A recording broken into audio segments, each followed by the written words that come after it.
be preserved under the providence of God for the happiness of mankind. The trouble is caused by unthinking people who carelessly throw away ageless ideals as if they were old and outworn machines. But it is the values of individual liberty, equality before the law and the supremacy of people over the state to which we can always with confidence return as a powerful and uniting force. Australia is not a secular country. It is a free country. G'day and welcome to Pellowe Talk. We're doing a bit of a new experiment. We're going to try to be doing a show every Monday morning. It might be Tuesdays for the rest of the year. As we get close to the election, it's an incredibly busy time, and the preparation and other duties that we've got are huge. The preparation time isn't so great. So forgive us if we're a little bit rough with our transitions and technology so far. But today I'm joined by two gentlemen who are first-timers on The Good Source. So welcome to Rev Matthew Littlefield. Hey Dave, how you doing? You look like you're worried about your earpiece not falling out. Yeah, it's just about to come out. And I've also got Dylan Oakley here. Welcome, Dylan. Thanks, Dave. Thanks for having me on. Now, your show is, what is it called? Base Christian History. Base Christian History. If you're looking for Matt online elsewhere, look up his YouTube channel, Base Christian History. He's a reverend in the Baptist Church. That's correct. In Southeast Queensland. And your page, getting a few likes and followers now on Facebook, is Freedom Has a Voice. Are you on other socials as well?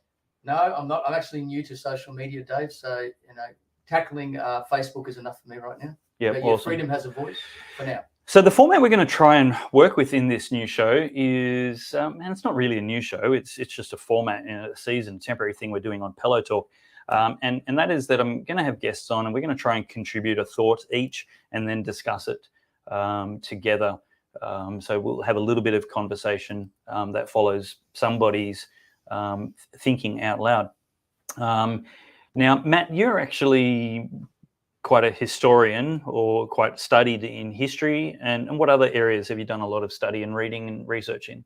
Well, I love history. It's more a hobby than a profession, but it's directly related to what I do. I mean, the scriptures is largely a book of history and God's work in history. But I've got degrees in theology as a pastor, obviously. Yep. That's why I have degrees in theology. That's my formal area of study. But at every point that I have been able to, I've also focused on history. Yep. in that space as well. Yep. And what about the geopolitics? Because you're quite knowledgeable about that. Is that largely from your studies of world history, or are you otherwise enjoying that as a hobby further as well? I like to keep myself plugged into what's happening in the world. When I was younger, I was always a big fan of ancient history, and I kind of thought modern history was boring. Yep. And I thought, all the good stuff's happened a long time ago. But then I started to realize that's completely wrong. There's a lot of fascinating ancient history, but there's a lot of fascinating modern history. And so, everything that happened yesterday and before is history. Yeah. And so if you want to understand the world in which you live, you've got to stay plugged in. I'm not an expert in modern history in any way, and I wouldn't pretend to be. Yep. But I like to keep plugged into what is happening, understand how we got to where we are.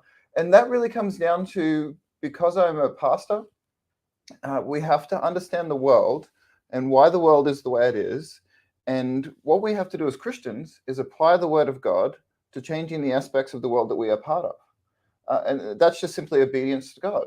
We've got to be transformed by the renewing of our mind and not be conformed to the messages of this world. And to do that, we have to understand what the world is doing, why it's saying what it is, how we got to where we are, and how we can do what God wants us to do. Yeah, brilliant. Well, what I'm going to need from you guys is some interaction and some feedback.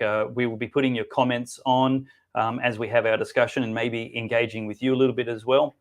And we also need you to share this video and get as many people watching it as possible. The only way to combat the lying harlot media is to dilute them and get the honest, truthful, non-euphemistic conversations out there as much as possible.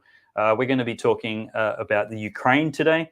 We're going to be talking about Roe V Wade, that famous decision from the Supreme Court of the United States nearly 50 years ago, which said the the right to privacy, or the imagined right to privacy in the US Constitution gave an imagined right for mothers to kill their children. And we're also going to be talking about how to hold the major party MPs to account here in Australia at this federal election, who are really jellyfish, just complete spineless drifters on the topics which matter to us the most. They're completely adrift from any value statements in their parties or even the Constitution, and people that we really should not be supporting, because they're little more than stuffed shirts in warming seats in Parliament and not serving us for their purpose at all. I'm already starting to sermonise on that one, but Dylan will be leading us on that. Stay tuned, because there's going to be some great video that he captured of an MP, a LNP MP, just really revealing the kind of record and performance that does not deserve to be rewarded with continued presence in our Parliament. And that's about the nicest way that I can say that. So stay tuned for that. That'll be our third topic. But right now, Matt, let's basically hear from you, your thoughts on the Ukraine. Okay. So there has been a divide over the last couple of months between conservatives and right-wingers who clearly see through the nonsense of the COVID years, but are now at loggerheads over Ukraine. There is no need to explain the divide, because people are pretty much aware of the differences. I want to contend that it is not so much a difference over principles, but simply a difference of lens that is causing this divide. On the one side, you have people who are completely against autocracy, dictatorships, and the crushing of national sovereignty. And on the other side, you have people who are completely against the crushing of national sovereignty, overriding the will of the peoples, and the destruction of liberty. In other words, you have conservatives and right-wingers essentially holding the same principles, but coming to a very different conclusion about the war. Those who see Putin as the embodiment of tyrannical evil correctly observe that he is a dictator, that the democracy of Russia is likely not really genuine, and that Putin leads in an autocratic way. Because they see this as inherently evil, and because they believe that Western liberal democracy is superior, they are already poised to see his invasion of Ukraine as the autocratic bully enforcing his will on the smaller, plucky but defiant Ukraine. So they view the war through the lens of a dictator and bully crushing a small sovereign state. Those who do not see Putin as the embodiment of evil also recognize that he is a dictator and an oligarch, to be precise, that democracy is likely not genuine in Russia, and that Putin leads in an autocratic way. The reason this does not concern us is because Russia has never been a successful democracy. Democracy is not the Russian way. Democracy was the cry of the revolutionaries who tore down Tsarist Russia and set up the Soviet Union. It was a tactic, not a principle in Russia. We know that Russia is not like us politically, and don't really think it needs to be. Democracy is just one form of government which has recently been the most successful, but other forms of government are every bit as biblically valid. So the fact that Putin is an autocrat doesn't offend us. Russia does things differently. When you couple this with the fact that Russia is not fighting just Ukraine, but the US empire in Ukraine, you can see that Russia is fighting against an even larger autocracy that smashes its way around the world, bending nations to its will if they will not submit. So we view the war through the lens that Putin has punched the global empire in the nose, and those of us who believe empire is inherently wicked are okay with this. We don't like war, but recognize that empire provokes war. We needed to see globalism to start losing. Trump scared it, but it reined him in and kicked him back out of power. But having a genuine challenge which weakens the hold of the global elite is good for the sovereignty of nations going forward. This doesn't mean that we see Putin as an ally or a friend. He is the ally and friend of Russia. He is doing what he believes is best for Russia. And we here want leaders who say no to globalist powers and prioritize their own people. Leaders who will say no to trade agreements destroying their industry, like the Lima Agreement, or treaties like the Paris Agreement, which destroy our ability to make and produce cheap and reliable energy for homes, cars, and industry. Putin may not be our guy, but he has shown that the global empire can be stood up to. We want our leaders to stand up to it and say no to their sovereignty-crushing treaties and agreements. This is why people with the same basic principles can come to such different conclusions about the same matter. We lament the Ukrainian people are caught up in this, but Russia did not encroach on the US empire. The US empire encroached on Russia. They initiated this conflict with non-stop aggression. Don't you wish Don't you wish our governments would stop invading other nations and truly focus on their own people instead of globalist movements and agendas? I do agree, probably starting with that last sentiment, that we would stop interfering in other nations. And part of that is we are such a corrupt, no, maybe not corrupt, maybe corrupt is exactly the right word, but I don't want to overstate it. So let me just say low quality democracy. When you've seen the behavior of police in Victoria, especially the Victorian police, there has been just such brutality and unjustifiable violence against unarmed citizens protesting abuse of government that for us to be moralizing and sermonizing against a foreign tyrant is just the pinnacle of hypocrisy. And so my position, I guess I want to articulate, should we care about other nations to the point of intervention in a separate thought? But my first thought is we're not there yet. I think Jesus said judgment of other people is fantastic, but you have to be prepared to be judged by the same standard that you judge other people with.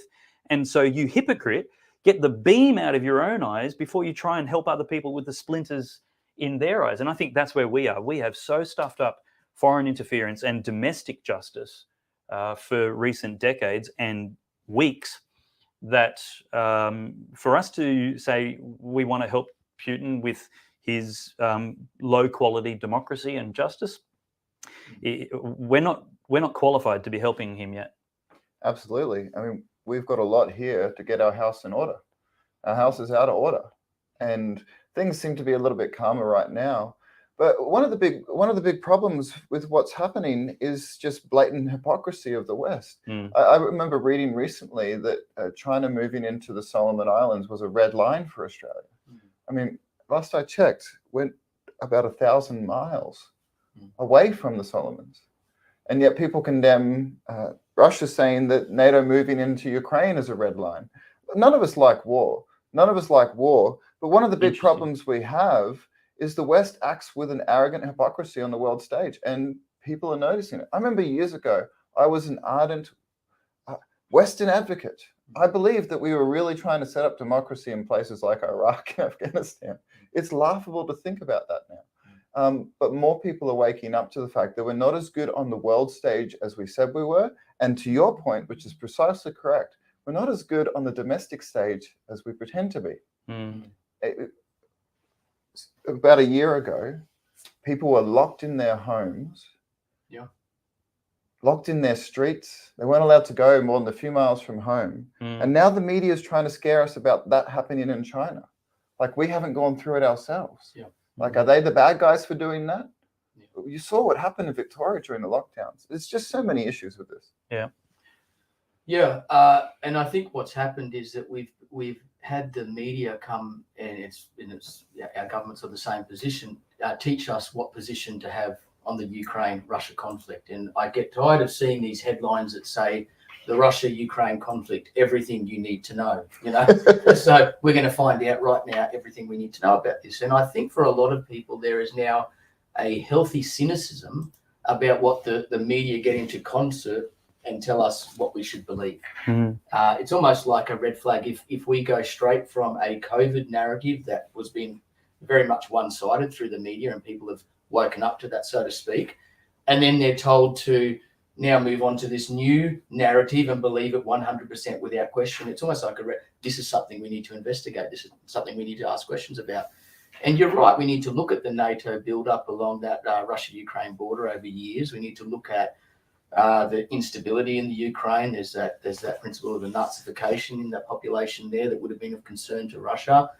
And if we were balanced about it, if it was on the Mexico-US border, that Russia was building up some kind of forces, how would the US respond? So I think we need to be balanced about these things. And it's one of the things that we'll come to later when we talk about my conversation with Bert Van Manen, an LNP federal member. And I said, to him, it's disingenuous. Australians on the street are feeling like this. Why are we able to, as a nation, be so responsive to a conflict overseas? I mean, we can send hundreds of millions of dollars for the Ukrainians to buy weapons and take a position here. We can put sanctions on Russia. We can do all these things, but we can't help people like me who have lost my job because of exercising my bodily autonomy. Something I never thought. No, not because of exercising your bodily autonomy, because of a tyrannical state premier. Exactly. Yeah. Well, that's a rogue ALP state government. Losing your job is not a natural consequence of declining an offered medical procedure.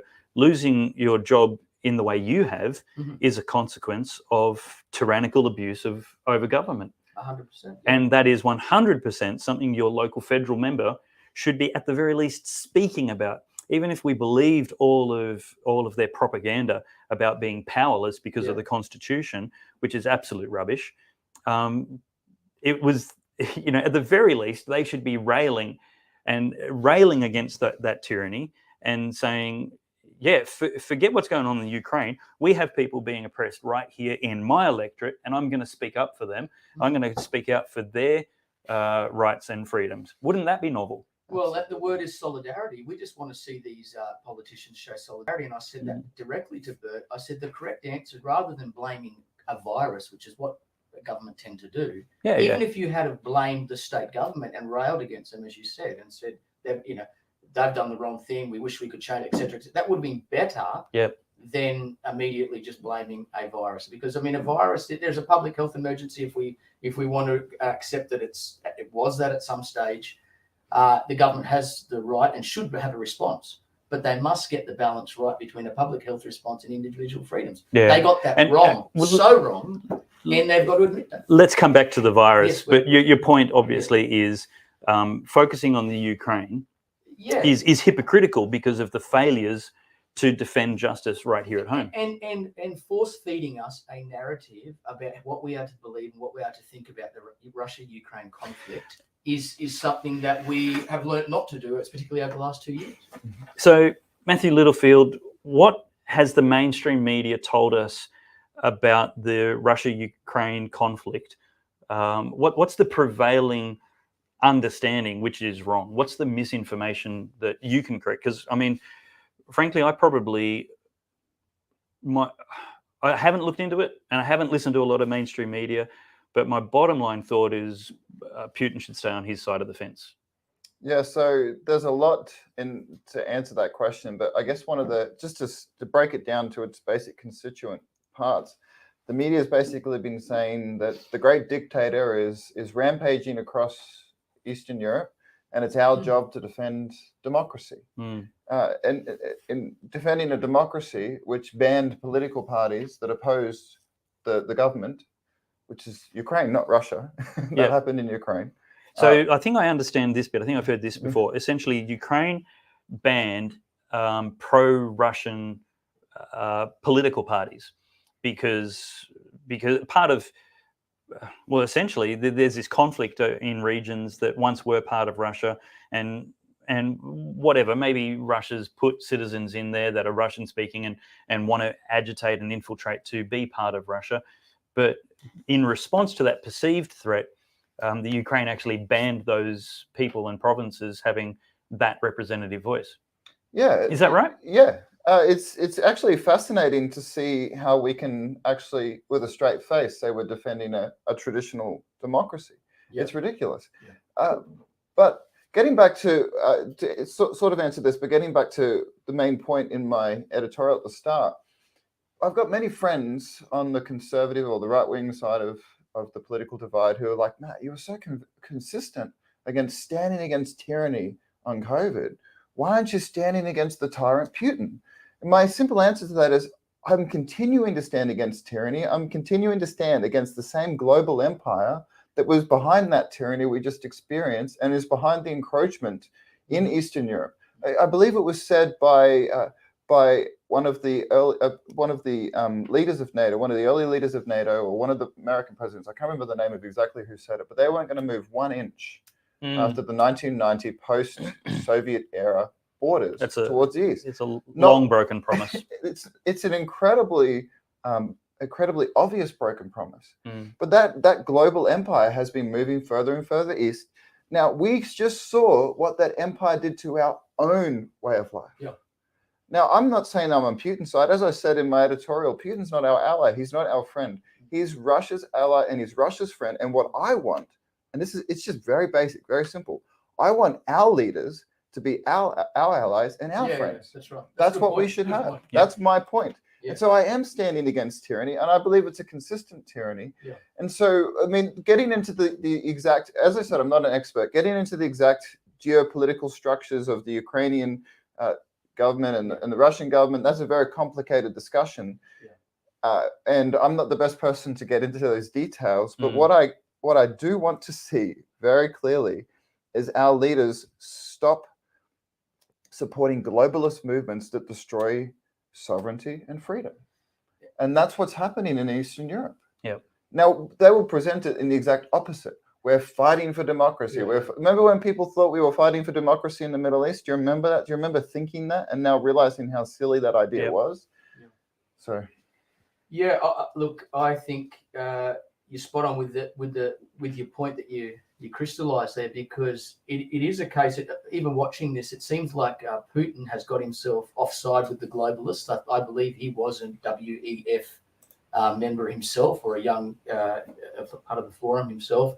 And at one point there, I noticed that they'd taken his bio off the World Economic Forum website, and people had drawn attention to that. So there was this question mark: has he really put these guys offside? Is he really out of step? Is he really upset them? Then there are others that said, well, wait a minute, it's all part of a greater agenda again. But the theme that I keep coming back to, don't mind if I bring a little prop out here, Dave, again, this is my spanner I've been taking around at different places. But even if Putin right now is throwing a spanner in the works of a globalist agenda, I think a lot of people would not be upset to see that happen, because it seems like, and I listened to Senator Alex Antic recently talk about this, that a lot of parliaments, a lot of governments seem to be marching to the beat of a globalist drum. That our own parliament is full of people who are members of the World Economic Forum, and we need to have transparency and accountability around that. But I did also want to add too, because I know people who have family that are in the Ukraine, etc., and war is a friend to nobody, and you mentioned that at the start. And tragically, we see a lot of loss of life and disruption and pain that I don't wish on anybody.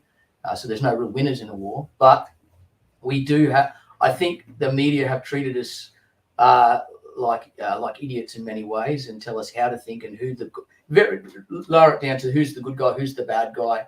And people are, the awakening is not just at the moment around the political spectrum and people getting out and learning how to vote, but even these bigger issues, Dave. I think people are starting to turn off the football, put the hedge trimmers away, and start to learn and get a little bit more knowledge around some of the things that are happening in the world and be more informed. Yeah, and that's really, I guess, something that I want to see Australians do is get better engaged, better informed, turn off the mainstream media, and like you said, I use a metaphor of, when you come to election time, there's more important things to do than mow your lawn. But Dave, you were mowing your lawn on Saturday when I called you. I'm not saying don't mow your lawn. What I'm saying is Christians in particular can be making excuses about why we don't get involved in politics. And it's this simple. Now, I've been involved in politics for a long time, helping campaign. And so I've seen firsthand the number of Christians who do not help and do not turn up, and then on Sunday pray for righteous government the day after the vote happened. Now, every single one of us have to turn up. And whether you do it for the Christian motivation of love of neighbor, or whether you do it for the patriotic motivation of love of nation, you have to turn up on Saturday and vote. So why not contact the candidate that you intend on giving your first vote to, your primary preference? Why don't you contact them and say, hey, I'll stick around for 2 hours, the lawn can wait, and I will help more people who haven't done the research that I've done vote for you, because I think you're the right person. I would rather they followed my research rather than somebody else's, because I've done it diligently and carefully, and I think you're the best guy for the job, so I'm going to help other people. Now, my daughter did this in the 2016 election, and she was not registered to vote. So don't tell me you not being registered to vote is an excuse. She was short, shy, female. You think of an excuse, and she's probably got 7 of them. And yet she volunteered not for 2 hours, but all day long. And it wasn't for love of nation at her young age. It was for love of father and love of lollies. And yet she was able to probably have influence over, and I'm trying to be conservative and not exaggerate, but maybe she helped 20 people change their vote that day and vote for a better. So that's really the why I use that metaphor about your lawn's not that important, is essentially priorities. Take 2 hours and be part of this election. Don't just vote. Don't just rave on Facebook where it's all safe. Actually get into the trenches and make a difference. Your donations and scrutineering. There's so many ways you can be a part of making sure the election is having a good and righteous outcome for the love of your neighbour or the love of your nation. Let's move to the topic of abortion. Our Prime Minister, Scott Morrison, has recently been asked about the policy settings here in Australia because the Supreme Court of the United States of America has leaked a document saying that they are about to overturn Roe v Wade. Now, for those who don't know, Jane Roe was a plaintiff, somebody who was used by the abortion industry in America to get a legal decision, a precedent which basically said that the Constitution stopped the states from prohibiting abortion, effectively legalizing it throughout America. Something like 63 million Americans have been killed in the nearly 50 years since that decision. But the Supreme Court is about to overturn that and say those justices had so much wrong with their decision. It was really, really, really bad law. And so abortion has been a huge topic in social media and mainstream media in recent days since that was leaked. Scott Morrison was asked about that. And as a allegedly conservative, allegedly Christian, allegedly Prime Minister, he basically said that he believes the policy settings in Australia are right and don't need touching. Whatever his motivations for saying that, it was a reprehensibly vile and evil thing to say. Without needing to change anything, he again squibbed the opportunity to lead the conversation. And after having heard 2 years of these kind of leaders defer all personal judgment and values to the experts and to science, the very least Scott Morrison could have done is quote the science and say that 96% of biologists agree that every human life begins at conception. This is a scientific fact. This isn't disputable. This isn't debatable unless you want to bring in all kinds of philosophical gymnastics, which are inappropriate in a scientific conversation, because there's no disputing the fact that human life begins at conception. And so you're seeing lots of arguments going on the internet at the moment. And there's a particular meme going around listing a whole bunch of women's names and talking about their particular hypothetical stories on why they needed to kill their babies. And I'm going to actually prepare a dedicated standalone video for that. And that's shareable with or postable. So you can grab the Rumble or YouTube clip and share it beneath anybody sharing this meme, because it's utterly ridiculous.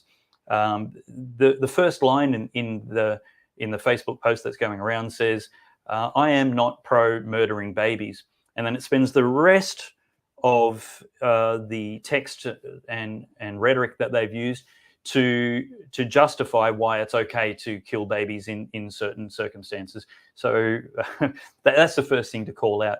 Now, here's the thing to understand about abortion. There ultimately comes 2 reducible positions that a pro-abortionist has. One, they don't know. They genuinely don't know what biology teaches, what all biologists agree. Now, there's been a really great, I've done an interview with somebody who did a PhD level research on the position that biologists have about the beginning of life. And the only people who disagreed with the consensus, with the overwhelming majority that every human life begins at conception, they were people who squibbed the answer because they didn't like the political implications of the inescapable science. And they said things like, well, if human life doesn't begin at conception, when does it begin? They said things like when the teenagers leave home. Just silly things, non-scientific answers. The science is absolutely clear on this. And so the first class of people are people who just need to understand. They're people that are horrified by late-term abortion. Why?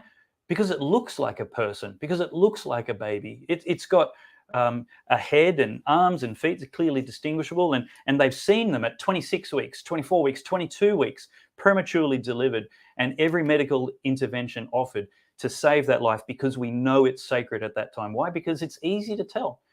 But science says, before it looks like a person, when it's a fetus, when it's an embryo, when it's a zygote, right at that moment of fertilization, that is a living human being. That's the beginning of a new, unique individual in the human species with life and uniqueness, not part of the mother's body.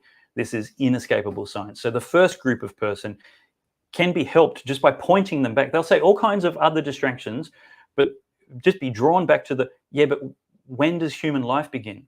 So what you're trying to tell me is it's okay to kill a person sometimes. And the people who don't know when life begins, that's the group of people that you can most easily help by just bringing them back to the science over and over again. If it's not okay in those circumstances that you're detailing, when the person who's inconvenient to have around is 7 years old, well, then it's not okay at any stage. What about when they're 5? What about when they're 3? What about then when they're 1 month old? What about 5 minutes after they're born? Is it okay to kill them then? What's different about them 5 minutes before they're born? And to try and get them to be consistent in their thinking is the first way to answer that question. The second group of people is much harder to deal with because these are the radical pro-abortionists who do not care. They fully understand that they are taking a human life. They get it, they understand it, and they believe that sometimes it is okay to kill somebody, an innocent living person. And that's something that I can't help. That is a corrupted, seared conscience that only a sovereign intervention by the Holy Spirit to soften their hearts will help. I think it's a break in their psyche verging on sociopathy. Either of you gentlemen want to weigh in on what you've seen on the internet and the good arguments, the bad arguments, and your thoughts, Matt? Well, a bad argument is you need a uterus to be able to speak on this issue. So true. It's ridiculous. Having a child takes two, a father and a mother. And the father and a mother both have a voice. And having a uterus doesn't qualify you to deny it's a life and you have the right to take life. That's one of the most ridiculous things that people say on this issue, that only women should have an issue. I mean, it's particularly ridiculous to say it in a culture where people cannot define what a woman is. And that's happening more and more. It's blatantly absurd to assert that you need to have a uterus to have an opinion on this.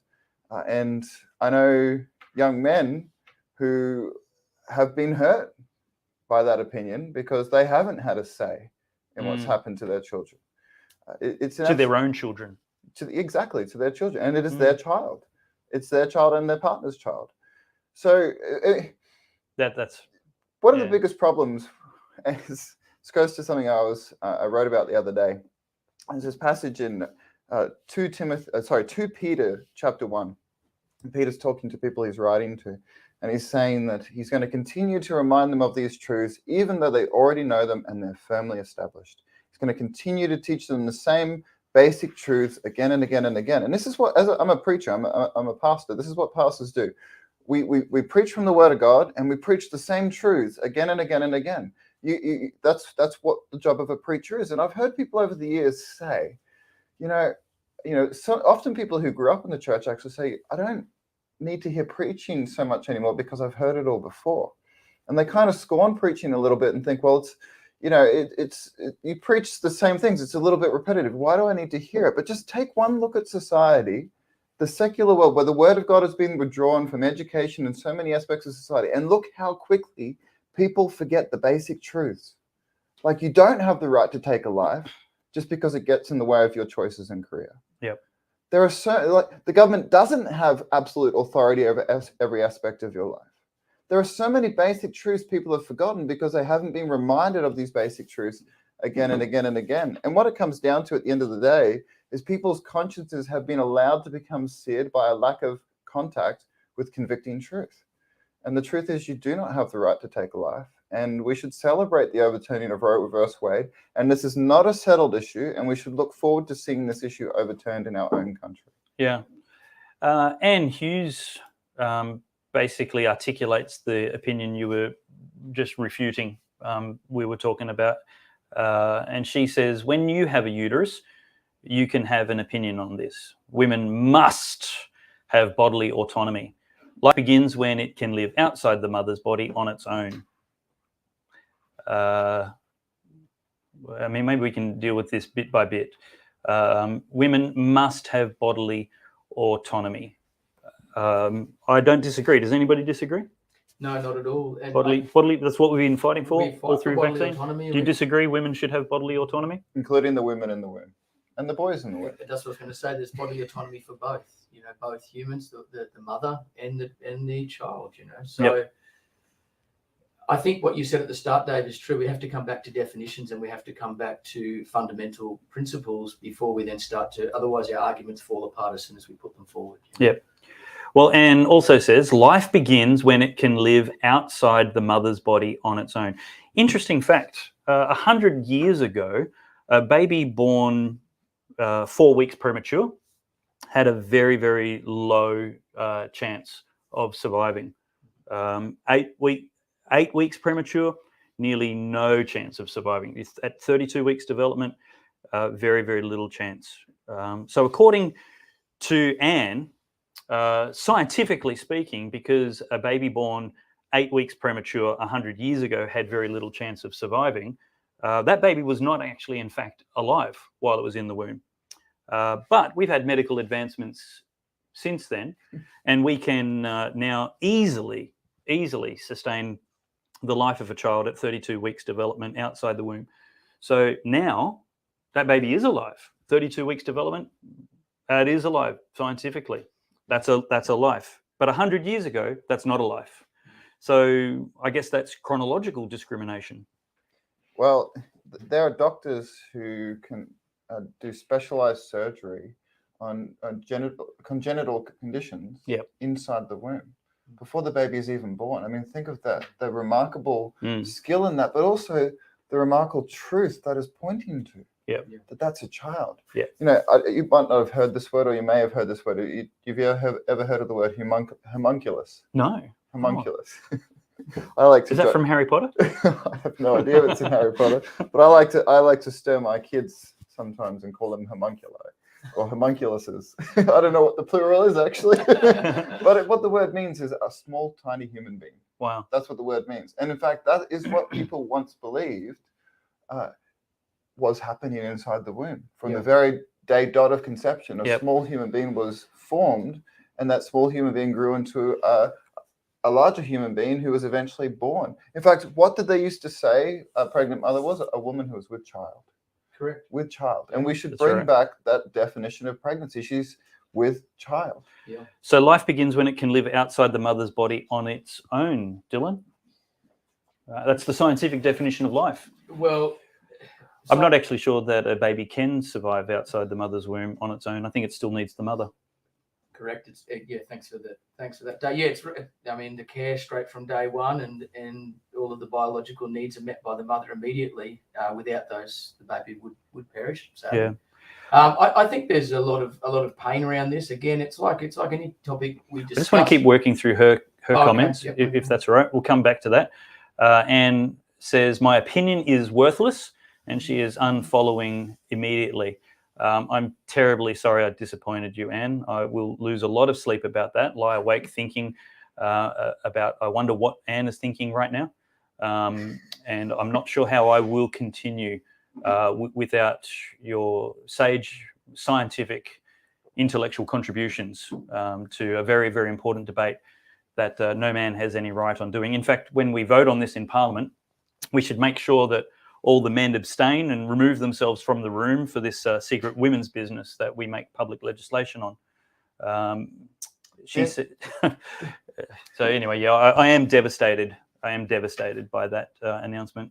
Outlaw abortion here, and women will rise up and take to the streets. Yeah, they probably will. I mean, so. We're taking to the streets for a long time about the killing of innocent children. A collection of cells with an electrical charge is not human. What, are you a biologist? It's always men, isn't it, who rape and commit incest and then tell women what to do with the pregnancy. No, I've never committed incest and never raped anybody, Anne. I'm not sure why you would slander me like that. That's something we might take a screenshot of that and just see what the Supreme Court has to say. I'm getting silly. This is the level of debate that these pro-child sacrifice people have. You make me sick. Yeah, pagan demon worship makes me sick too, but it doesn't stop you. Can I just say something here? The entire history of the women's rights movement has been a consistent argument that women should have a voice on issues which regarded men and women. Women weren't just advocating for women's rights so they could speak about women's issues. In fact, the original suffragettes in the 19th century were actually agitating for the vote so they could get the vote and then vote for the government to ban the opening of saloons to force their husbands to come home from the saloon. That was part of the motivation of the feminist movement. Curfews. Yeah, basically. Well, not just curfews. They ended up getting prohibition and banning the saloons completely once when the women's movement, women's temperance union allied with the anti-saloon league. And so the idea that men and women don't have a stake in each other's issues is both anti the tradition of women's rights and anti human decency. Yeah, we have a say, and we need to be able to have. In fact, in a country like Australia, by definition, we have a right to political speech. Yeah, and to be able to give our opinion on this. And it's not just men who are against abortion. I mean, it's just ridiculous to say that men are against abortion. Many women, in fact, most of the women I know consider it to be abhorrent. Yeah. Well, we have one uterus holder here, Diane Ardrey. She says, I have a uterus, obviously talking to Anne. Abortion is taking a life. Do what you want to your own body, but not the life inside. Now, that is an intellectual, scientific-friendly opinion with the qualification of a uterus to back it up. Thanks, Diane. And obviously, this isn't just men who oppose killing innocent living humans. This is a basic human compassion position to have. I'm so reluctant to try and pronounce your name, but I'm Thelema. I'm going to go with that. Thelema says, the rape and incest fallacy. Less than 1% of abortions are due to rape and incest. Exactly right. Very well put. Yeah. If somebody was, I think Ben Shapiro has made this comment well. If you believe in the rape exception, does that mean that abortion should be banned in all other circumstances? And if you say no, then you're not at all sincere about the rape exception. And I think that brings us to the point that for a lot of people, abortion is around a perceived disability or, problem with the child in the womb. And I guess when I've been thinking lately, I've been thinking of, it came to me just in the last couple of days, Nick Vujicic, as a prime example of a man who actually he has a great campaign himself against abortion. Yeah. And if you look at Nick Vujicic, he's very disabled. He has no arms, he has no legs, but his platform is called No Limits. He hasn't let that limit him. Now, the good thing about Nick Vujicic, in his case, is that there was never going to be a risk that he would be aborted. He was born into a strong Christian family who had the idea of human life begins at conception. In his case, there was no indication in any scans, or there was no indication that he was going to be born like that. Yep. But if you look at his life, Dave and Matt, if you look at this man's life and what he's been able to achieve and the hope he's brought to literally hundreds of millions of people around the world, and consider that had he been in a pregnancy where the parents had seen a scan, who were influenced by this modern idea of killing a human that may be deformed or disabled, he would not be here with us today, and we would lack that soul and that beautiful heart and what he does on the planet. And totally I was right. talking to you recently about... It's just horrific that a person would say that a child detected to have no arms and no legs in utero deserves the death penalty. Should be, and they're not that callous about it, like, well, we want to punish them. No, they're actually saying that they should be spared the suffering of a life without arms or legs. But who are you to speak on behalf of that person? Correct. All you're doing is extinguishing all hope. Yeah. And Nick Wojcik is the perfect example of how incredibly adverse prospects are overcomable. And can be the source of great inspiration and beauty and human contribution. As a teacher, Nick used to come into schools before he lived in America. He was really welcome in state high schools here in Queensland because he brought so much hope to students there who felt that their lives were unlivable because of their challenges. And then they met this man on stage walking around without arms or legs, telling them to keep smiling, keep the faith. And they'd come and hug him and so, I want to post a video that I used to show a lot of students when I was teaching. It goes for about 10 minutes. It's a 60 minutes interview with Nick from a number of years ago. And we can reflect on this whole abortion issue through that lens as well. Yeah. Any final thoughts on the abortion topic? One of the consistent tenets of feminism is the idea that women's voices have been silenced. And people need to be able to hear the voices of women. And there's a very powerful passage in Proverbs 31, verses 8 to 9, which says, "Open your mouth for the mute, for the rights of all who are destitute. Open your mouth, judge righteously, defend the rights of the poor and needy." Who is more in need of someone to speak on their behalf than the unborn child, whose voice is not being heard? No one's is heard less. They need someone to defend them. They need someone to defend them. And we are commanded as believers to defend them, and we should. Yeah. Dave, if I could just jump in here on that, it reminds me when you're talking, Matt, that when I was teaching leading up to the 2018, I believe it was, election with the Labor government putting on the table the most extreme abortion laws in the world at the time. Horrific. And I was very vocal in the state high school where I was teaching and went around, to different staff rooms and chatted with teachers and had some flyers from Cherish Life and wanted to have a discussion about it. And, even in that context there, I was actually reprimanded. I was called up to the office and told to pull my head in and to stop talking about it. And as you can imagine, I pushed back very hard on that because it's not just a case of free speech being impinged on. However, it was an election issue. I was speaking with adults. I was doing it in a civil discourse, but it's this kind of reaction at the moment, again, and censorship around these issues in relation to life, righteousness, truth, that we have to push back on. And what you saw there, Dave, with that lady wanting to unfollow your page is the reaction that it seems to generate. People, in some cases, get very upset about. There is a look. I think I've gone from a position where I just wanted to talk about the rights of the preborn child, the fetus, the baby, the little person, whatever you want to call it. It's the same thing. It's a living human being full of dignity and human rights. But I moved, I think, to a position with genuine concern for women and child, and just carefully articulating that as well. But I think lately I've gone back to the position where we just need to articulate this black and whiteness about the issue. But that doesn't mean that we've lost compassion for the women affected by this.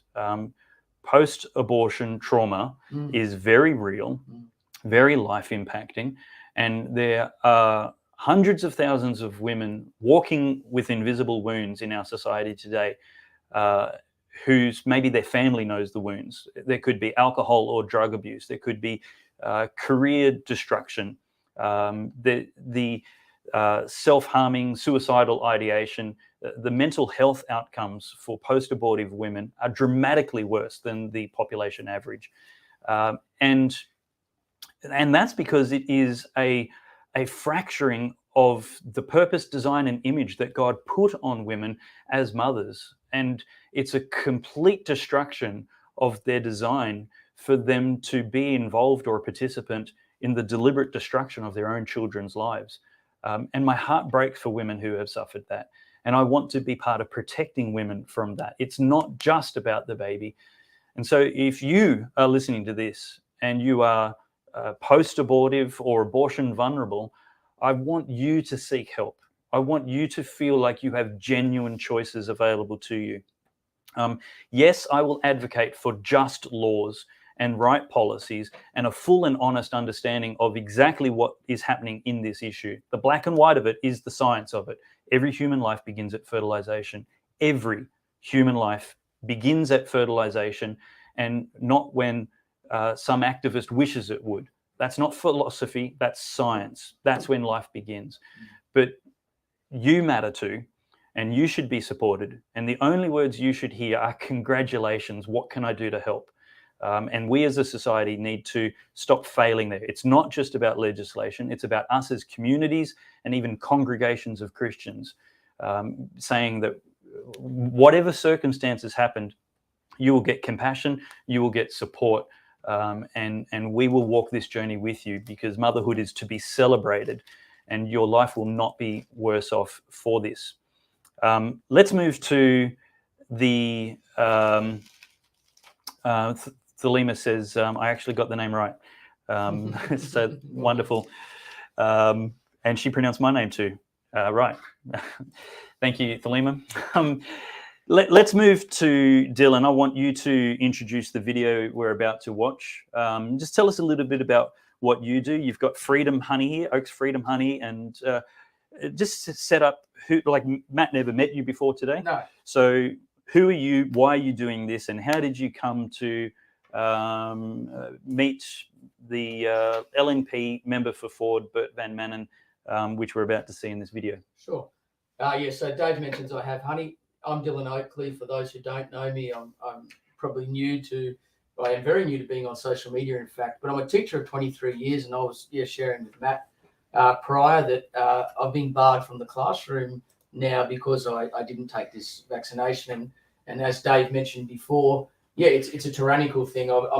We've lived now for 2 years under what I call politico-pharma tyranny and medical segregation. And I'm really probably just the bloke they should have left alone. I was minding my own business by and large, but I've been thrust into this really a calling, Dave, a role now to push back on what I see as a rogue government that's transgressed the boundaries that are set by God. I mean, government has a place. I'm not anti-government by any means. Yep. I'd prefer the government to be smaller rather than larger. Amen. But I see a role for government. I see a role in the scripture for government. Yep. But I also see that they have boundaries, and when they transgressed in this area, it was always going to be the case that I would stand up and be seen and heard. And so I haven't just been ranting at a camera or typing behind a keyboard. I've been meeting with my local state MPs. I've been talking with LNP members as well. Anybody who's in government. I actually met Dave. I don't know if I mentioned this to you, but I met with the Governor General of Australia, Mr. David Hurley, and his wife Linda Hurley, and had about a 10-minute conversation with them on this issue, and really pled our cause in the area of bodily autonomy, God-given freedoms, and basic human rights in this area. It was a chance meeting. I didn't plan it, but I believe in divine providence. That meeting was arranged. Yep. And his wife gave me a hug and said, "Thank you for sharing your story." You know? Aww. So one of the things I often say on my page, which is called Freedom Has a Voice, is just keep smiling, keep telling your story to everybody. Like say the butcher, the baker, the candlestick That maker. is so important. Look, when I was on the news, I've been on the news a few times on this too, and with Channel 7, Channel 9.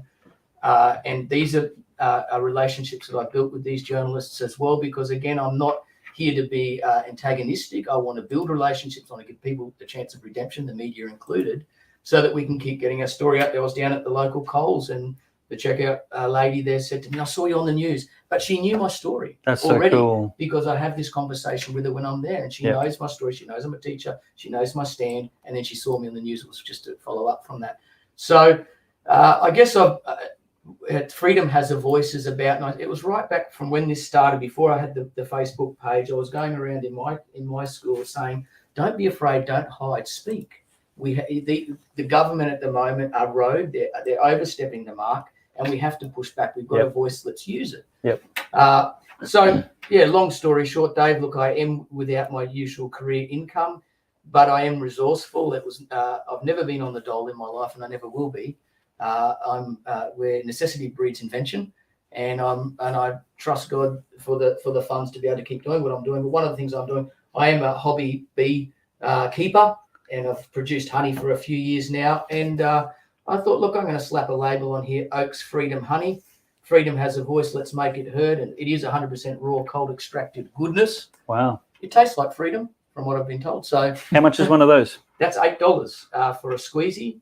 500 mils. You'd pay probably a bit more than that at your local supermarket. And for the kilo tub, which I don't have with me here, is $15, and you can get a pot of Capilano honey for the same price. So priced pretty well. In saying that, I don't really have the output at the moment to keep up with the demand, so it's actually probably increasing in value as we speak, Dave. But if you do want some Oaks Freedom honey, you can message me at the page. Freedom Has a Voice, and I'll see what I can do for you. Look, at the moment, it's just a case of it's not just for me an individual thing; it's a family thing. I'm with my family in this fight, and we went to Canberra, and I could talk for quite a while here, Dave, just around the spontaneous things that have happened. But going to Canberra was like a pilgrimage that we never expected to do. It happened. We went there, and we were part of history. Show us your shirt, because people can order that online. Look, I'll even stand up so they can get a better view there. So this shirt, I'm really chuffed with this shirt here. Just stay right there. Stay right there. So it says there. I'll just suck the belly in a little bit. Freedom Has a Voice. March on National Parliament, Saturday, 12th of February, 2022. If you were there, you know you were there. You'll never forget it. You were part of history. I took the words there from Martin Luther King, march on Washington. So we did a march on National Parliament. It was peaceful. It was in the hundreds of thousands. People said millions. I'll say hundreds of thousands. And it was like nothing we've ever experienced before. And look, the people that you were amongst were everyone. Where can people go to get one of those T-shirts to support you? You can jump on Freedom Has a Voice Facebook page, and you'll find a link there. Or you can. Is that facebook.com/Freedom Has a Voice? That's the one. Or you could go to redbubble.com, and you can look up Oaks Freedom Shop and go straight to Oaks Freedom Shop, and you'll find other shirts in the same theme. It's not just a new thing for me. There is a thing called holy resistance, and Matt, as a pastor, will know all through the scripture as well. There are people who have had to stand up, and it's been a resistance, but it's been holy.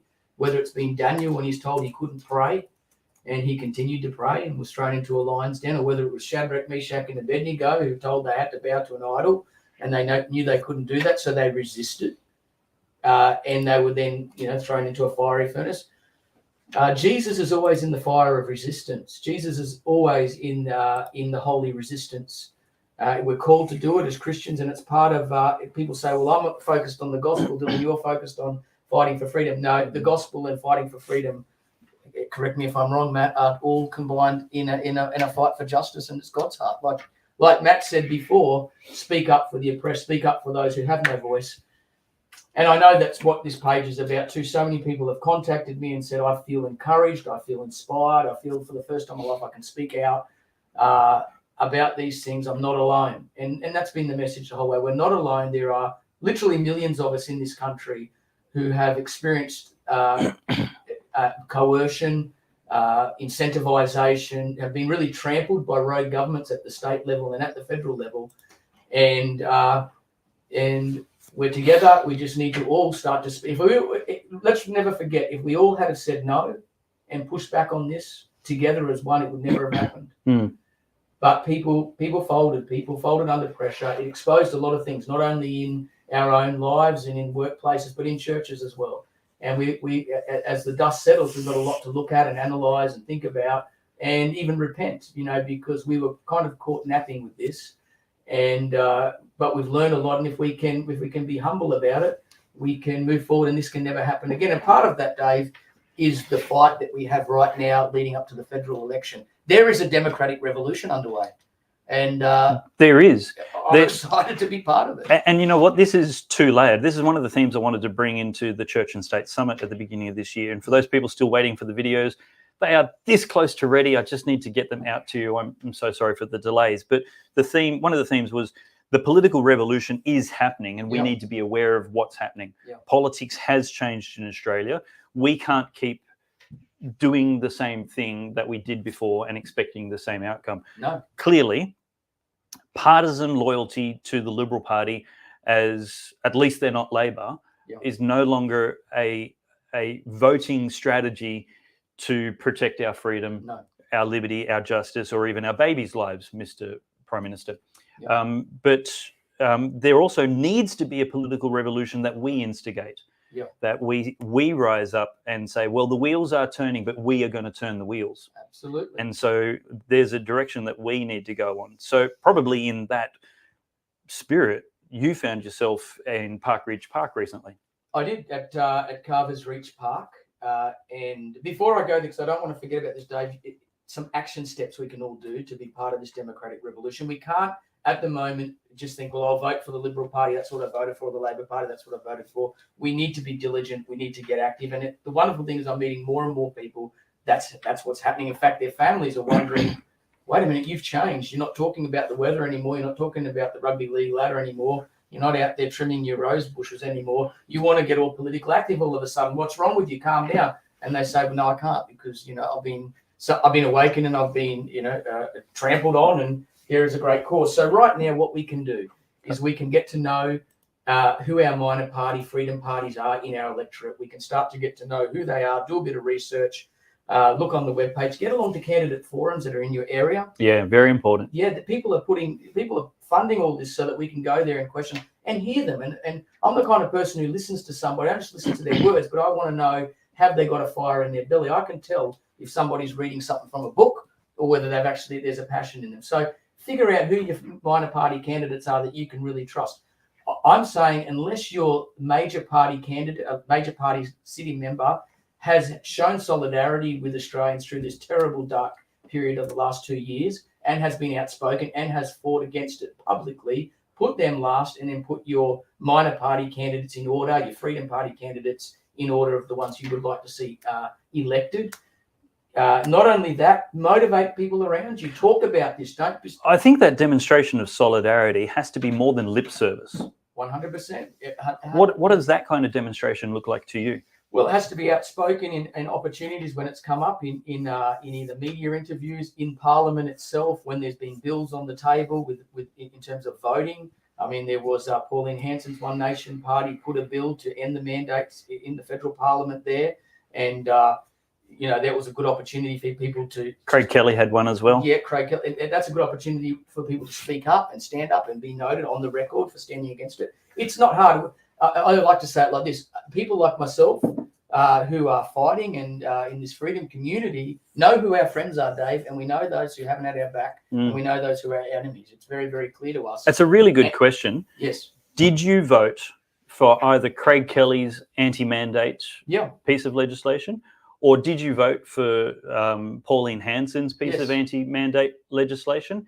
And if not, why not? Why not? And I actually want to encourage people. They may have a good reason. Yes. They may have a carefully articulated reason which isn't anti-freedom. And you might not agree with their vote, but they may still, when you ask that question, have an open mind to why they might have said no. There might be a good reason with details in the legislation that they couldn't live with while they supported the spirit of the legislation. And these are the kind of questions we can ask, and it's why I've been disappointed, Dave, in the past. If I have not every forum I've been to have given the audience or the people that are there the chance to question their political representatives about this very core issue, because we want to see whether they squirm, whether they give you a pat answer, whether it's just a script, or whether they can, exactly what you're saying, articulate the very real challenge they had with that legislation. And we need that. And I sometimes sense that this very major issue. You know, I agree with you. Yes. Campbell Newman doesn't know why I ask him about euthanasia and abortion. Yeah. And the reason is because these are the questions the people who follow me are interested in. 100%. And the greatest favor I can do you as an interviewer is give you a chance to articulate why you think differently to us, because maybe you can persuade us, maybe you can change our mind, or maybe you can just help us appreciate your position in a way that doesn't become a deal breaker, even though we don't agree with your position. Because hiding, and anybody who's in public relations knows this, if you want to hide and censor a debate, well, then you are considered straight away to be on the other side of what. Let's talk about this video. One last thing, the rallies, Dave. I wanted to say this. There's another thing you can do. There are freedom rallies, particularly on the 14th of May. There are freedom rallies. It's every city, every state around Australia. And in many of these rallies, they're going to be political candidates from freedom-minded parties who you can come and listen to. In our area where Dave and Matt and I are, there's the one on the Gold Coast at the Broadwater Parklands this Saturday at 12 p.m. And I encourage you to come on down. Don't just come by yourself. Bring 10 friends. Let's be seen in big numbers. I understand that confirmation is with One Nation. We'll have Pauline Hanson, George Christensen, Malcolm Roberts will be speaking. The other parties will have all of their candidates speaking as well. I'll be opening there in prayer and sharing a few words as well. So please come down, be seen in numbers, and it's only 1 week out. This is not only a physical thing that we need to do, there's a spiritual nature to this election coming up, and we've got to do everything we can. Moving on to the, so what happened was the other day I went down with a friend of mine, Daryl, who's also in our electorate here in the electorate of Ford, and we went down to the Carver's Reach Park because we heard that Bert Van Manen was going to be down there and meeting with his electorate. So we thought we'd go down and ask him these questions that we've been talking about now. I haven't seen the mainstream media cover this, Dave. I wouldn't need to do what I'm doing with a mobile phone and an impromptu conversation, putting him on the spot, as it were, if the media were doing their job as the free press pillar of democracy, you know? Yeah. So it's kind of fallen on the shoulders of citizen journalists, independent journalists. Not that I consider myself one of those. I'm just a bloke in his electorate. Journalist? Yeah, I'm just a bloke in his electorate who's been mistreated. Like many others. As I said. Apologies to the few good ones. Yeah, that's right. No, and look, journalism, as I said, it's a free press pillar of democracy. It has a place, you know, and we're not asking for much. You know, the people like myself, we've been trampled. We're not asking for the media to be on our side or to push our case. We just want some balanced, independent reporting. We want some investigative journalism. Truth would be novel. Truth would be wonderful, you know, and so. You know, look, it's not like I find great comfort in doing what I'm doing. I'm stepping in faith. I'm walking on the water many times, but I went down to the park and I had the mobile phone rolling, doing a live stream onto Facebook. And when Bert arrived, he was a little late that morning. I invited him to have a conversation with me on a live stream. He agreed, and I put these questions to him. The feedback I've seen so far on my page is that he dodged the questions, Dave. He did what we already knew in our heart is what's going on. He pointed, well, it's not the federal government can't do it. It's got to be the state government. There seemed to be just a dodging. And that was the feedback I got on the page. If you watch the whole interview, you'll see I'm very fair. I give him ample time to answer the questions. And sometimes the unscripted, impromptu conversations are where we're going to get closer to the truth, Dave, rather than the prepared answers. So I think we should let the video maybe speak for itself somewhat. We can talk through it after that. You know? Roll video. Hey, Bert. I'm doing a live stream, so say hi. Yeah, good, thanks.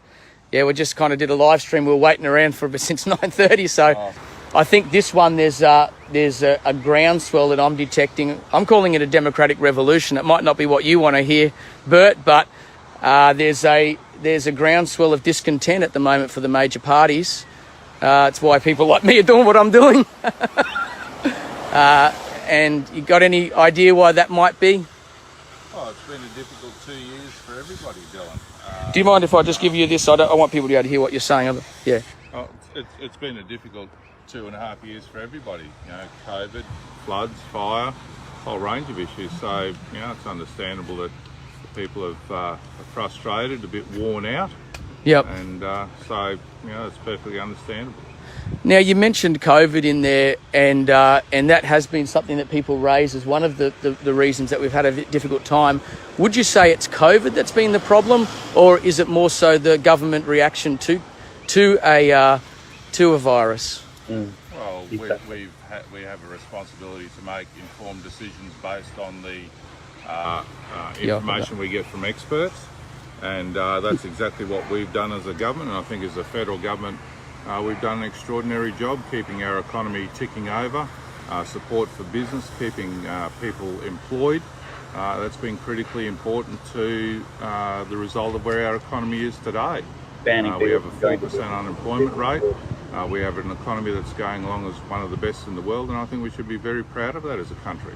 The government's provided the supports. It's actually the Australian people have gone on and made that happen. Bert, you mentioned the unemployment rate, and I have to ask here because you're talking to someone who's lost their job through to the government, thanks to the government reaction to this virus. I'm a teacher of 23 years, and I've been stripped of my income, my career, my livelihood because I haven't elected to have a medical intervention. Now, I understand what you say about a public health response. I would expect that of government, but I'd also expect them to get the balance right between individual freedoms, bodily autonomy, and a public health response. So I'm not alone. There are thousands of teachers, as you'd be well aware, across this state. Family members who are teachers in that position. You have family members who have elected to maintain their bodily sovereignty and don't have... Well, they've made the decision not to get the vaccination. Yeah, well, so Bert, now my problem, and I think a lot of people have this, and you may be able to clarify this for us, we're blaming the LNP for this as much as the rogue ALP state government with these mandates. Well, Dylan, the constitutional responsibility sits with the state government, and the state government have removed a lot of the restrictions of late.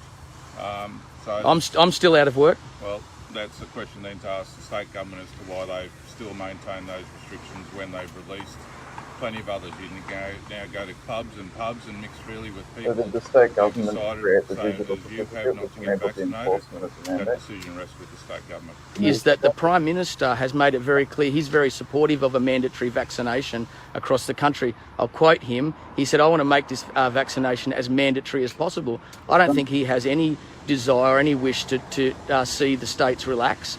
And I think he's hiding behind this idea that there's a constitutional position for the states to have this, the mandates, and he can't overturn, etc. Well, Dylan, you would have to show me that particular quote.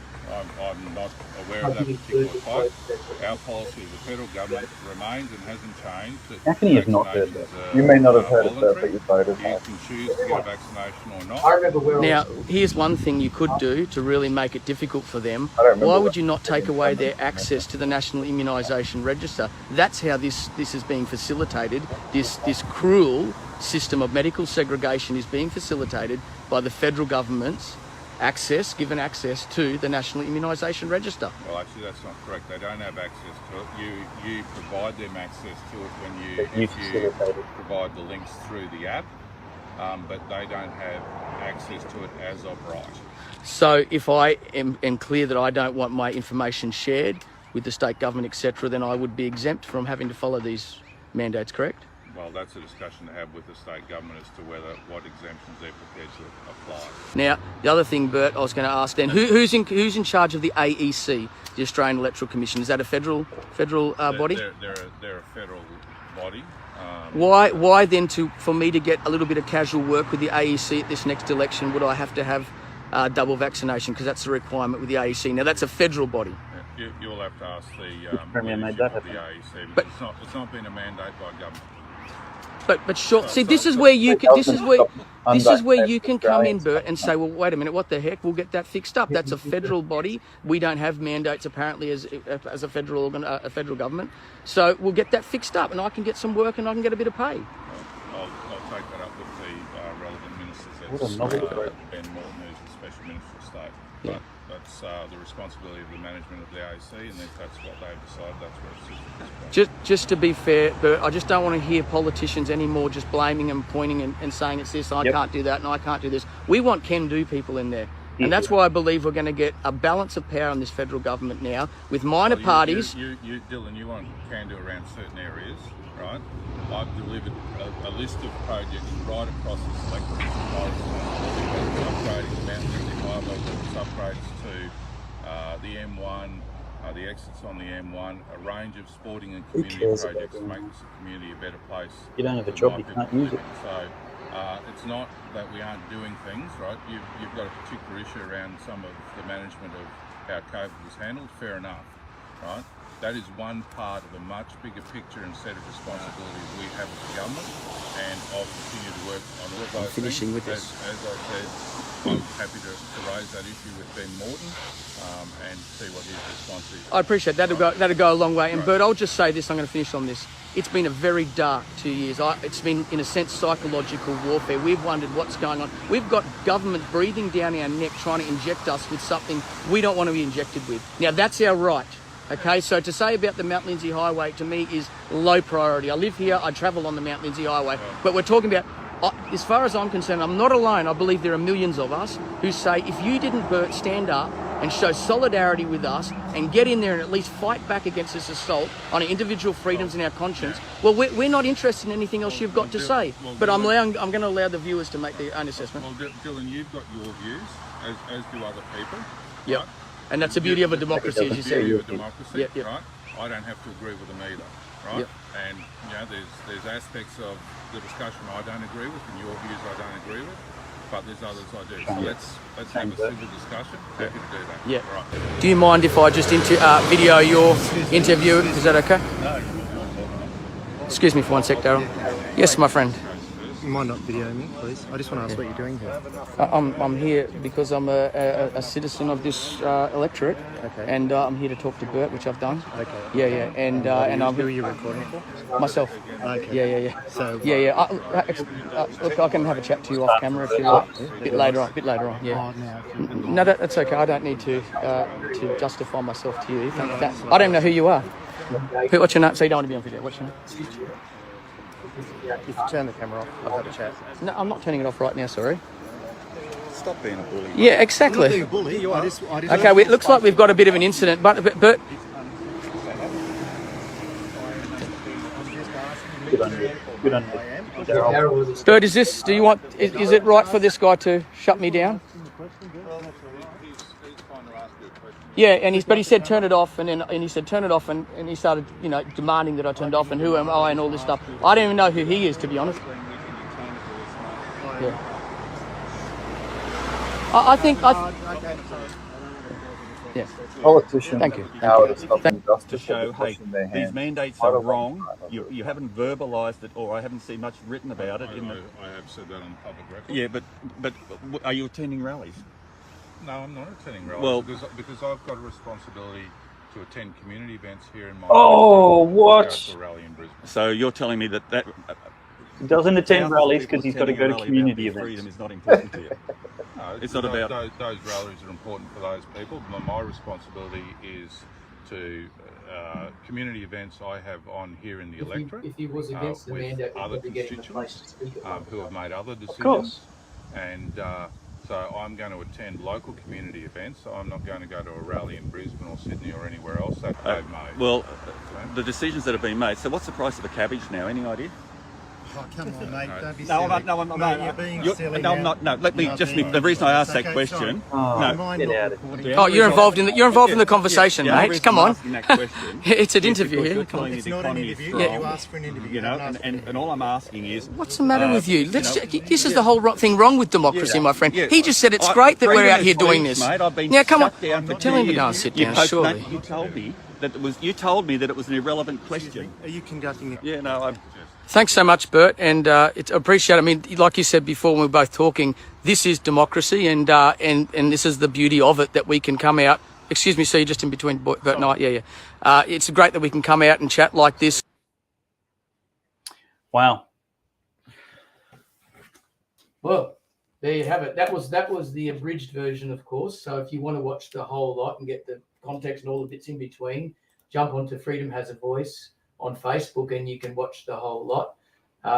But you can see what happened there. As I said, as much as we might have been unhappy or unsatisfied with Bert's responses to the questions that I asked him, at the very least, he took the impromptu conversation live stream there and answered the questions. But it was very much tarnished by his staffer there, who confirmed the worst fears of many Australians, that the government does not want to give a platform or a voice or hear the cries of the oppressed.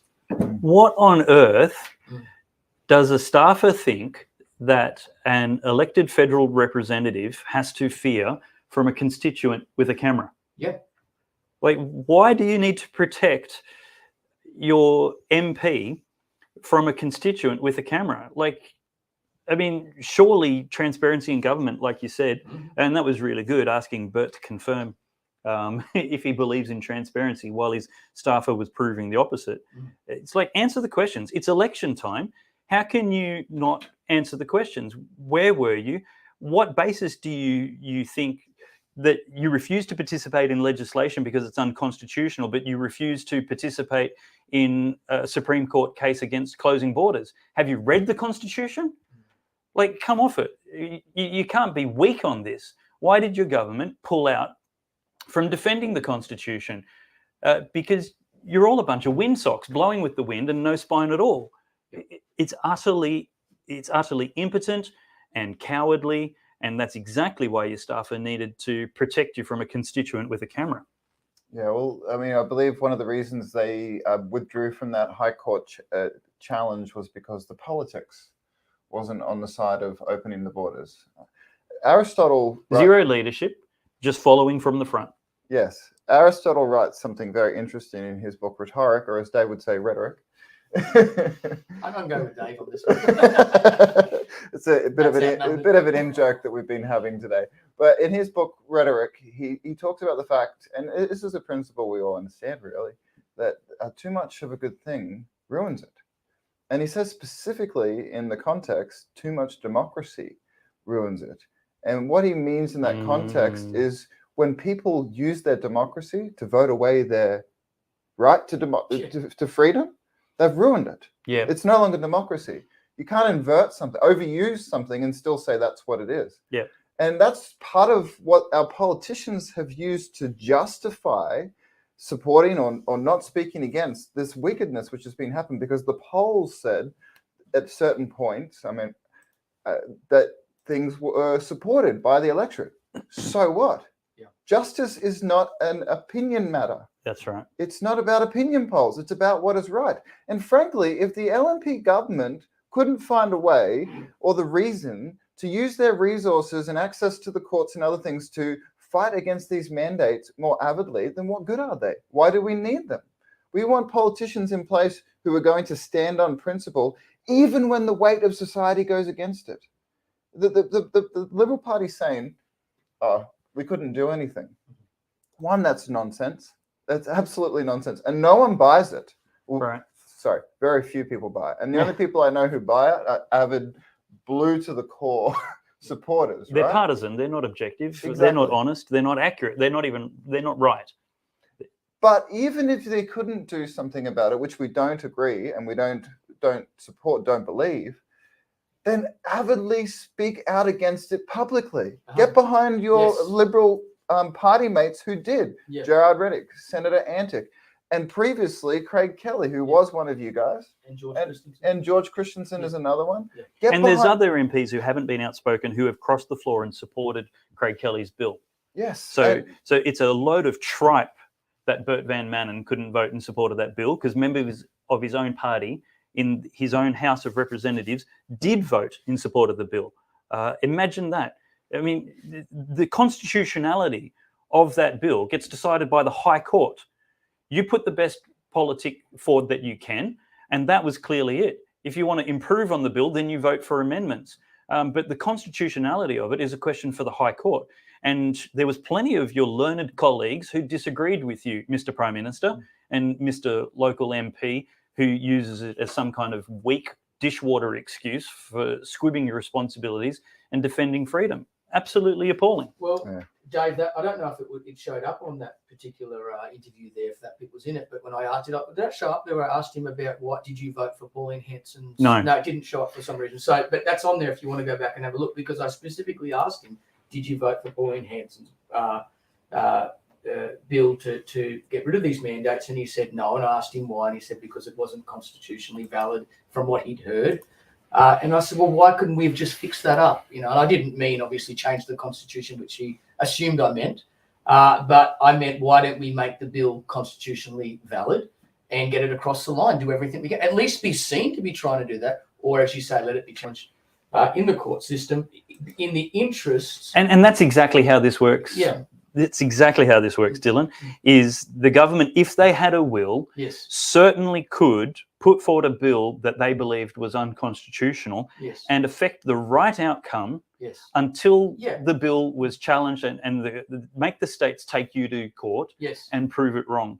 And that would be a process that would take at least weeks, if not months, and it would send strong signals to the whole of the nation that you are on the side of freedom and justice and morality and against the abuse of government by the states. And I would say that it would have sucked all of the oxygen out of this whole, what I'm calling the democratic revolution and this influx of the minor parties for freedom. It would have sucked, because we would have seen, well, the LNP at least have their back. They're trying to do something. And I said on that, at that point there, I said, look, as far as a man on the street goes, we hear all these words and whatever. At the end of the day, what we're seeing is a government led by Scott Morrison giving money to the Ukraine, involved in a war overseas, and they can't even help the people who are suffering here. Gerard Rennick has done a great job in showing the amount of people who are now suffering from damage from this injection. So there's that aspect going on. Then there's also the aspect of people out of work and suffering, the flow-on effects for families. I'm a family man. I've got 4 children still at home in my care. This is put a big dent in my ability to generate income for my family, and so these are the flow-on effects. It's a psychological. I mean, even for young people going through the last 2 years, I being in the school before I was let go, I saw young people, their hope, their visions for the future, all being evaporated and eroded. And it is a criminal thing that's happened to us. And and I expected that my politicians, people who I'm going to vote for at this election, are the people who spoke up. And this whole idea, in hindsight, we've got 2020. No, it didn't take me too long to figure out something was going wrong and to start speaking out about it. It doesn't take till now that we start to do it. This brings up as well, Dave, compensation issues. I think that, and I said it in there as well, federal government would go a long way in actually being the one to start the conversation around compensation. I'm interested to see what compensation I'll be getting as a teacher who's lost career opportunities, lost income. I hope you do. Yeah, we need restitution, we need compensation, we need an investigation, then we need restoration. There's a whole series of steps our nation needs to follow now to get things back. And to make sure this never, ever, ever, ever happens again. Any final thoughts? I think it's laughable that the LNP are arguing that there's nothing they could have done. I think it's hilarious, and I think they're going to have a wake-up call on election day. There was something else I wanted to say, but at the end of the day, wickedness has happened, absolute wickedness, and many people are silent. And don't you guys think it's disturbing? And maybe and to be honest, I do have to say here, I don't watch a lot of news. I generally tend to read it if I am engaging with it. So maybe it's happening more than I'm aware of. But don't you guys think it's disturbing how this is almost not an issue in the election? Well, that's by design. The management of in the country in the last 2 years, in the narrative, in the official media narrative, there's radio silence on this issue. Why, as you said before, why hasn't Bert been asked this by Channel 7, Channel 9? Why didn't you do more? There's absolute radio silence. And that's because the design of the narrative is to focus on directing us where they want us to look and what they want us to be focused on. And they don't want us to be focused on this because they know it was wrong. Everyone knows it was wrong. To coerce people, to threaten people, to bully people, to tell people, it's going to be as mandatory as possible, to tell people you're not going to be able to work. I mean, people getting up and saying your life will be made difficult. We're going to make it hard for you. Stuff like that was said. People were bullied. People were threatened. And cowardly Christians out there are staying silent when they should be speaking out against this because they know it was wrong. Something very important that I wanted to say before. You asked, is this a gospel issue? Yes. One of the things that I've heard consistently throughout this time is we need to be focused on the gospel. Absolutely. I agree with that. I preach the gospel every week. It's part of my preaching. I go out and share the gospel. I do evangelism. I love the gospel because it is the power of God to salvation for all. And Paul says this in 1 Corinthians. He says this, well, do you not know that your body is a temple of the Holy Spirit within you, whom you have from God? You are not your own. You were bought with a price. So glorify God in your body. In other words, the gospel goes to the core of who's sovereign over our bodies and who has authority over it. And let me ask this question, very simple. Is it Caesar who has authority over our bodies? Is it the government or is it the Lord? Yeah. The Lord bought them with a price. The gospel goes to the heart of the sovereignty of our bodies. It is not the government's job to tell us what to do with them. And you know what? Right. This was so powerful in the past. This was the kind of teaching which undermined slavery. The Romans could do what they wanted to the bodies of slaves, but Christian teachings like this undermine that. Christian teachings that our bodies are stamped with the authority of God. Many people have said in this time, we have to obey the government. Jesus said, what did he say? Give unto Caesar what is Caesar's, and unto the Lord what is the Lord's. Let me ask this question. If I hold a $5 note up, whose image is on that? It's the Queen or some other person's image, which is symbolic of our government. But whose image is stamped on every human body? God's image. God's image. The image of God. Exactly correct. So the state does not have the authority to override that. Absolutely. And Christians need to be teaching this because it was Christians in the taught who taught the pagan Romans this, which undermined the pagan Roman idea that they could do whatever they want to somebody else's body because they had the power. Yeah. Matt, final thoughts from you, Dylan? yeah, well, Matthew, I'm going to grab what you just said there. I'm going to package it and put it on my page. It was excellent. And as soon as you started saying it, I have had this direct conversation. Get this. I've had this direct conversation with my Labor MP, my state Labor MP. I looked at him in the eyes and I said to him, my body is the temple of the Holy Spirit. I am bought with a price, the precious blood of Jesus Christ. And it is God who has given me autonomy over my body under Christ, and that is not your authority as government. It's not authority of a corporation or a business. So it's like, this is the Spirit of God that is in us and that is coming to. So these are times I believe that it's even right to be prophetic with our politicians and with the media and other, and not to just bring argument per se, but bring the prophetic truth, absolute truth around these issues of bodily sovereignty and the fact that, yes, we are made in the image of God. So I'm going to grab what you said there because you and put it on my page. One of the other things in terms, Dave, of talking about prophetic things in relation to the church, and it's such a refreshment to see someone like Matt as a pastor who's leading the way in this. But it's been, I've seen some prophetic parallels. One is Nicodemus, who came and saw Jesus at night because he didn't want to be seen publicly with him, and Matt's also confirmed this. But there are people who will privately give you support in what you're doing and standing up against the government in these areas, but publicly they will not associate with you. That is a decision that many Christian leaders have made, and there's a verse which I think is challenging to them right now, and it's this, and it's from the book of John. If you just give me 1 sec, I've got it here screenshotted. While you're looking for that, yes. Salima says, put the majors last on your ballot, number every box, control your own vote. That's an incredibly wise thing to do. Make sure you number every box. Guys, let me emphasize, especially, I mean, you have to on the lower house green ballot, but on the white ballot paper, make sure you number every box. I know it's hard. Other people have laid down their lives for our freedom. I'm sure you can lay down an hour. If you make a mistake, go get a fresh one. They will gladly give it to you. You can start again. Get it right. Put the effort in. It's worth the effort because only that way, numbering every box, will you guarantee to exclude the Greens from the Senate, let alone put the freedom voters in. Absolutely. There's a time where they're talking about Jesus, the Pharisees, and they say, if we let him alone like this, all will believe in him. This is from the book of John, chapter 11, verse 48. And the Romans will come and take away both our place and our nation.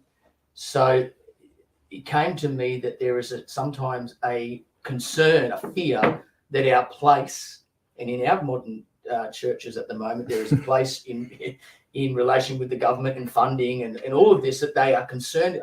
If we speak up and we step out and we push back on what is injustice and tyranny, then we might lose our place. Yeah, we will. People will not want to be associated with us because we speak out on issues that are not the flavor of the day to speak out against. I mean, who cares about that? I want to be able to look back on the way that I spoke out on this issue in 10 years' time and be able to hold my head high and say, I didn't hide from speaking the truth because I was afraid. Yeah. And look, I understand why people are afraid to speak out on this, because if you speak out against mandates, you get, as I remember one minister from one state government said, if you give hope or quarter to anyone who's against these mandates, then you're an anti-vaxxer, even if you've been vaccinated. So a vaccinated person is now an unvaccinated person because they spoke out against coercive mandates. Yep. That's insanity, but it's powerful rhetoric, because there's nothing that an Australian wants to be known as of less than an anti-vaxxer. Well, but the truth is, and then you can jump in. The truth is, at the end of the day, who cares? Bear the reproach. Yes, right. Bear the reproach. Yes. It's worth bearing reproach for the truth. Yeah. Even if people who are close to you turn on you, God is watching. Yeah. And look, I understand Christians disagree on some of these issues, but most I know agree that the mandates are wrong. Yeah. But most won't say it. Yeah. Yeah, well, I was going. It's amazing how just words will make people put their heads back down. You don't want to be called an anti-vaxxer, and another one. Labels.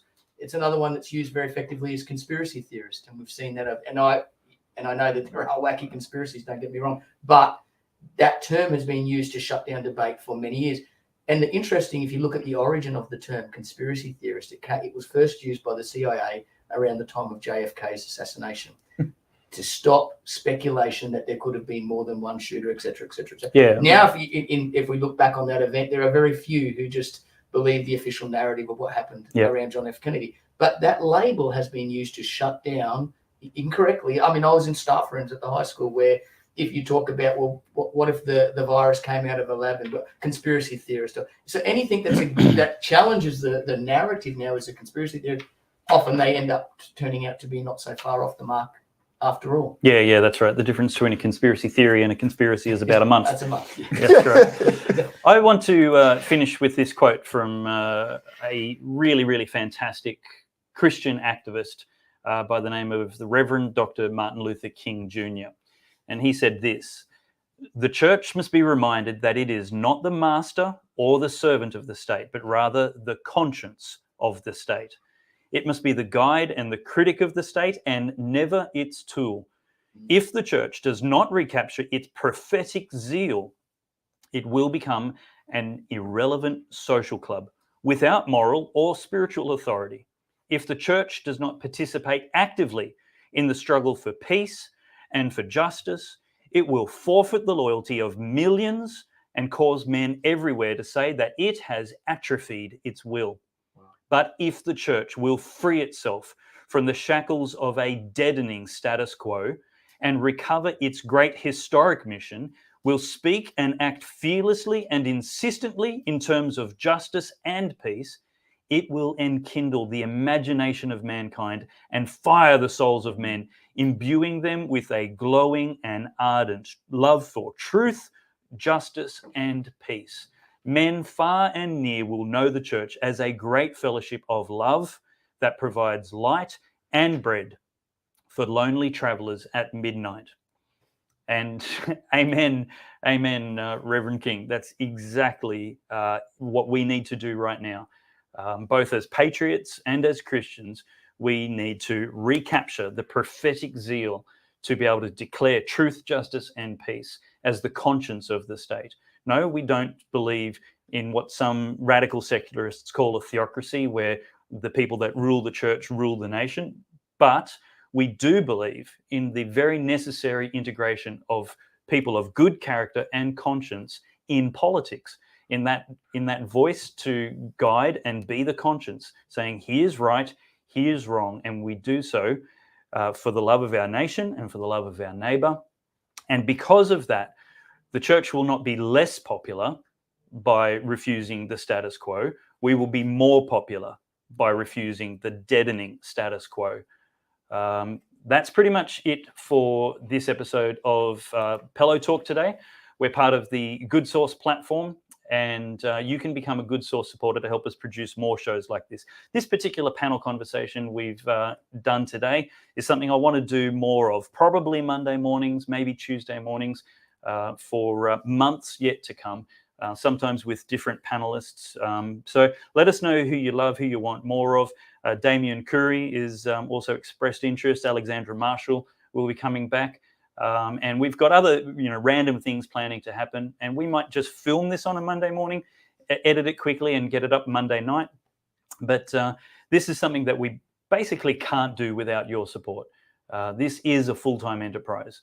And I'm grateful that you're making your money in a flexible way at the moment. And you can be here. And obviously, Matt, as part of your ministry, joining us today as well, separating that time. Thank you very much, gentlemen, for coming. And thank you to the Good Source supporters who put their hand in their pocket for $10 or $20 or $50 or $100, as is the case in some cases, every week or every month, just to help us do this. This is necessary, guys. Some sacrifice and some investment is necessary if we're ever going to dilute the power of the lying harlot media to influence elections in this nation. We need the truth out there, and we need to basically be investing in that, because it's not going to be subsidized by the government to the tune of $1.3 billion per year. Thank you for your support, and make sure you go to the website, goodsource.news, to look at past episodes, recent articles, podcasts and videos by lots of independent contributors. And agreement isn't necessary, but we do need to focus on the pursuit of truth together. And when we do that, putting aside our egos, that's when we can probably get a more beautiful politic in Australia, free of this kind of tyranny that we've seen. Thank you very much for your time, and we will see you in the next episode.